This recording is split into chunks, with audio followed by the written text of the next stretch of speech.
it's time for Scully's greatest hits now. Scully, you played at Hull, Leeds, Huddersfield and Doncaster at the back end, but in Australia, remember your time at Balmain and, of course, had 9 games with West. Let's have a look at some of this stuff. Baker up in the air, but it's come off a Balmain player. I think it's taken beautifully here by Garry Schofield. He's off being chased by Brett Ross. Will Ross get to him? Everyone else has given up the chase, and I think Garry Schofield will outpace the lot of them and in for a try. Charge down, a chance for Hardwick. Yes, it's a try. A try for Garry Schofield. Look out, South. And it's Gardner. And the backing up of Schofield brings another try. He's up to the quarter line as the defence closes in on him. He gets it away to Schofield, and Schofield's in to score for Western Suburbs. Gale puts the kick back towards the blind side. Was Davidson in front of the kicker? I don't know, but that's Schofield putting his hand on the ball. On to Gale, now to Brooks. Brooks goes over the top of them. Schofield. Cuts him out. Intercepted by Schofield. Don't worry about chasing. I don't think there's a hope in the world. Thank you, linesman. Thank you, ball boy. Schofield scores his third.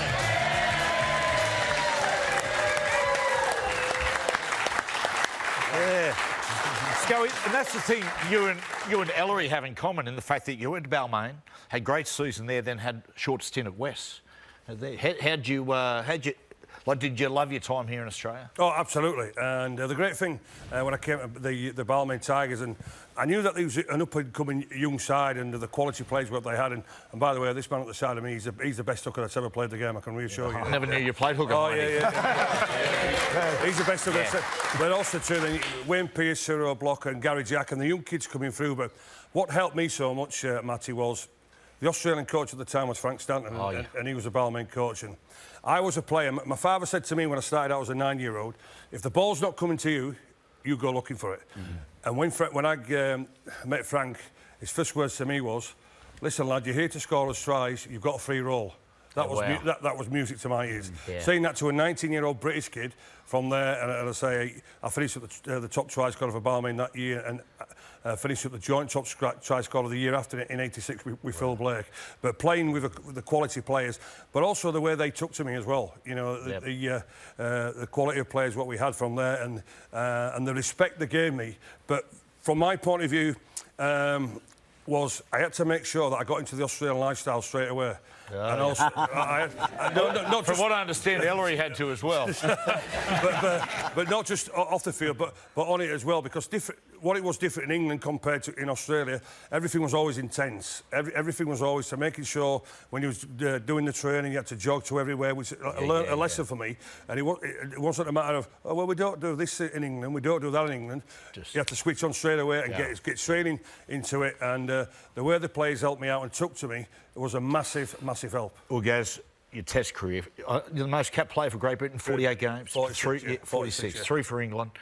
But the thing about it is, as like watching you play, Scully, it's what, like, you reserved your best for the Aussies. I remember waking up watching some of the games, some of your stuff you did for Great Britain against Australia in some of the biggest stadiums. Let's have a look at some of your stuff.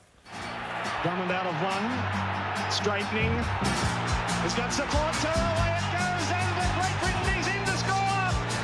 Garry Schofield, the 18-year-old centre. Away it goes out on the overside of the ruck to Crooks. Crooks trying to weave his way through. Got to pass away brilliantly to Schofield. And Schofield's in good time. Crooks has gone right through the middle of the gap. Showed a pass back on the inside. Put forward to the referee and allowed it. Gone to Schofield. He comes upfield and Baines, no, he doesn't. Gets a pass by O'Connor. This will be the first Great Britain try. Cut out pass to Burton. Then Myler.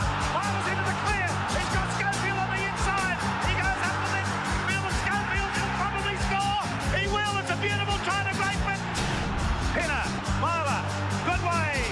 Crooks. Crooks out to Stevenson. Inside to Schofield. It's a magic try. Platt. Switch. Edwards. Schofield kicks to the end goal. It gets away. Another one.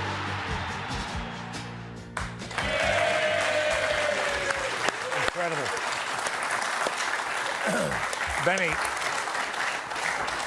Benny, to you. At Balmain, you know, and I imagine a lot of it to do with Keith Barnes, had some of the greatest English players at the Tigers through in the 80s. I mean, Andy Courier, Ellery, Gaz, Tony Myler, Lee Crooks, Sean Edwards.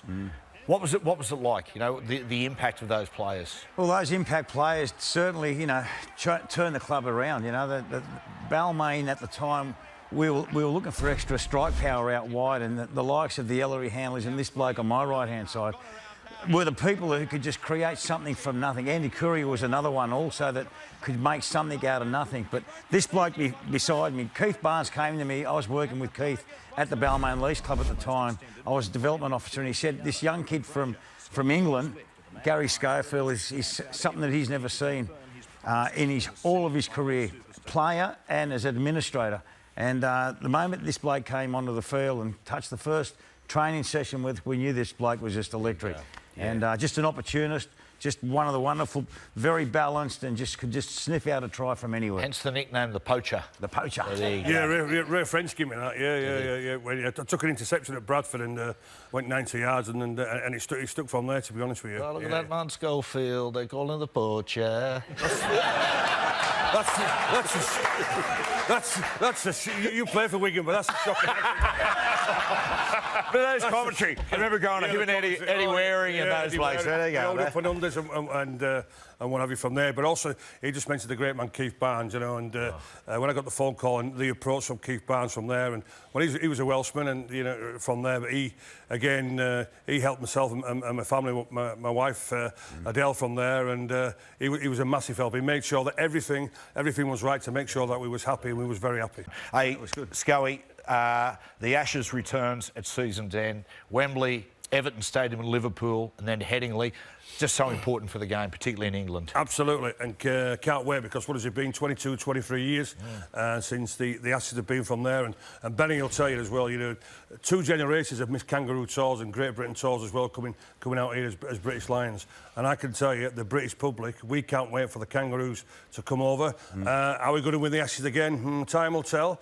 A little bit surprised this week, you know, Freddie Fittler was offered the job, but he's turned it down. But also, to a little bit surprised of Freddie's comments by saying, you know, the preparation, you know, they don't seem to be taking it seriously enough about the training grounds, about the hotels, which I find a little bit strange, because as far as I know, with the Australians, they've always been very professional, very meticulous in their planning. So, because I can reassure you, if they don't plan right, you know, Sean, we've got a pack of forwards who'll compete with you, but again, it's just that back line of ours and the half-backs, the creativity that maybe just a little bit lacking. But if the Aussies don't prepare properly, who knows what's going to happen? Are we going to win the Ashes for the first time in 55 years, boys? You've got as much chance as Queensland. All those boys, AA meetings that way, fellas.